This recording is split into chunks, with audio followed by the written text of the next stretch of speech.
디지털 카메라를 개발하며 가장 중요한 것이 무엇이라고 생각하시나요?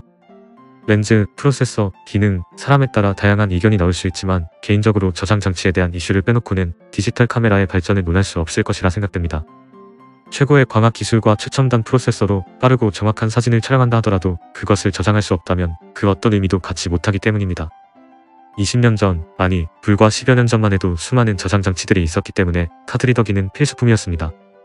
하지만 지금 우리에게 메모리 카드라 하면 SD카드를 당연하게 떠올릴 정도로 소형 저장 장치의 표준이 되었는데요.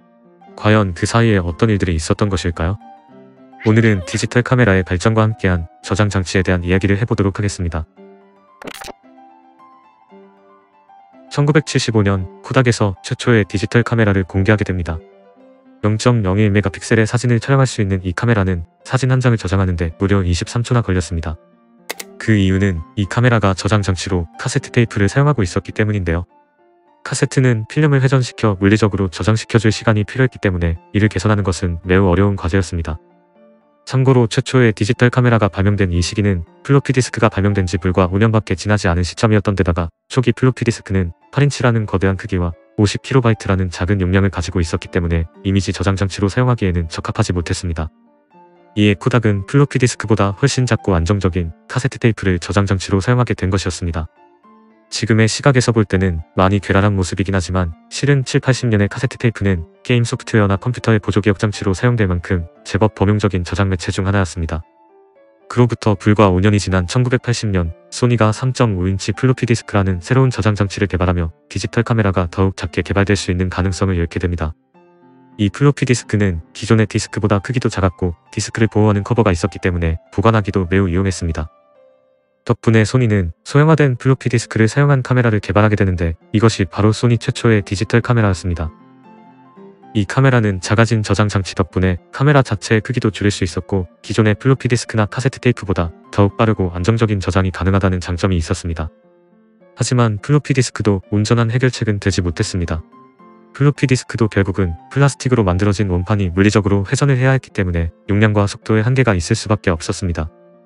때문에 많은 업체들이 빠르면서도 큰 용량을 지닌 반도체 기반의 저장 장치를 연구하게 되는데요. 그 경쟁에서 가장 먼저 우위를 선점한 것은 후지필름이었습니다.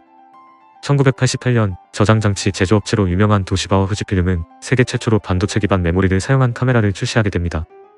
두 회사가 힘을 합쳐 만들 정도로 대단히 큰 기술적 진보를 이룩한 것이었지만 그럼에도 사진 10장을 저장시키는 게 한계였기 때문에 결국 이 카메라는 시판되지 못했습니다. 그렇게 다시 6년이란 시간이 흘러 1994년 샌디스크에서 휴대용 전자제품만을 위한 현대적인 의미의 저장 장치를 출시하게 됩니다. 흔히 CF 메모리라 불리는 컴팩트 플랫이라는 저장 장치를 개발한 것이었는데요. 이전까지의 저장 장치들이 PC를 기반으로 개발되던 것과는 달리 CF 메모리는 설계 단계부터 디지털 카메라나 PDA 같은 소형 제품을 위해 개발된 제품이었습니다.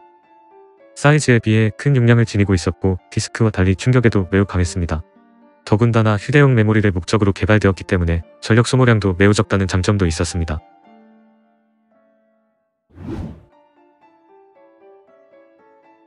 CF 메모리의 등장은 가히 혁명적이었습니다. 작고 튼튼한 휴대용 메모리는 카메라 업계에서 적극적으로 받아들이며 초기 디지털 카메라의 저장 장치로서 입지를 굳혀나가게 됩니다. 하지만 일부 카메라 브랜드들의 저항도 만만치 않았습니다.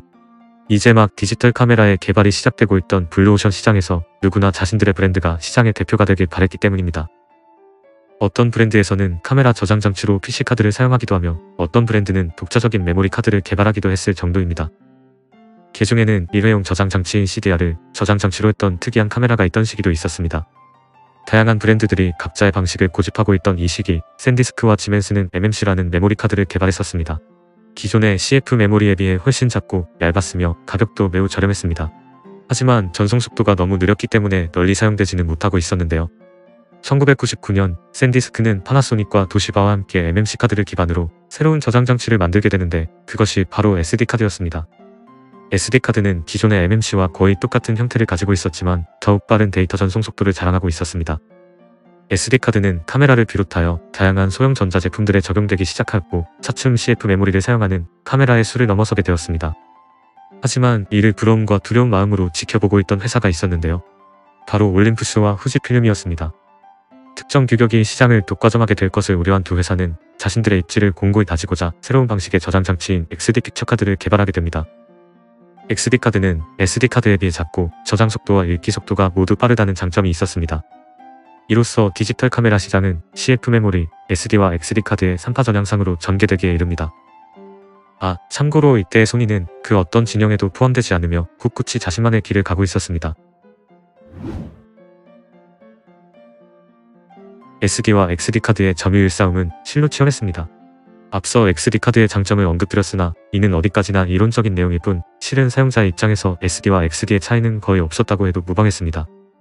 비슷한 사이즈와 저장 용량, 아직 대세 메모리라 부를 만한 장치가 없었던 2000년도 초반의 시장 환경상 올림푸스와 후지필름 디카를 구입하면 그냥 XD카드를 사용하는 것이었고 그렇지 않다면 SD카드를 사용하는 것일 뿐이었습니다. 하지만 이 경쟁은 생각보다 오래가지 못했습니다. XD카드는 기본적으로 SD카드에 비해 생산 단가가 높았는데 더욱이 이를 사용하는 업체가 사실상 올림푸스와 후지필름 뿐이었기 때문에 SD카드에 비해 적은 수량만 생산할 수밖에 없었습니다. 또한 XD카드의 설계 한계로 인해서 이론상 최대로 발전시킬 수 있는 용량은 불과 8GB밖에 되지 못했는데요.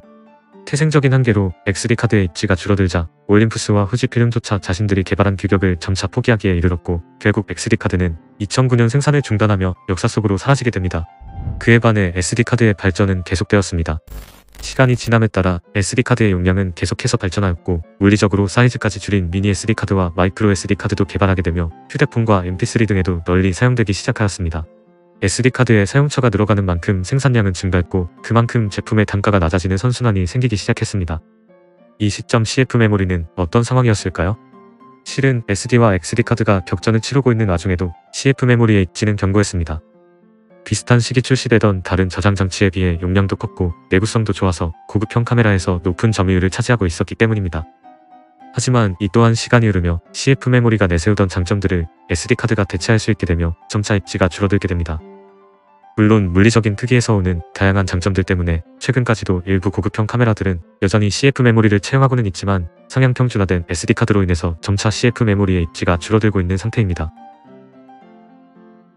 2023년을 기준으로 SD카드가 등장한 지 24년이 되었고 CF 메모리가 등장한 지 거의 30년이나 되었습니다. 앞으로 어떤 저장 장치가 개발될지 자신의 생각을 댓글로 남겨주세요. 오늘 제가 준비한 이야기는 여기까지입니다. 오늘도 긴 영상 봐주셔서 대단히 감사합니다.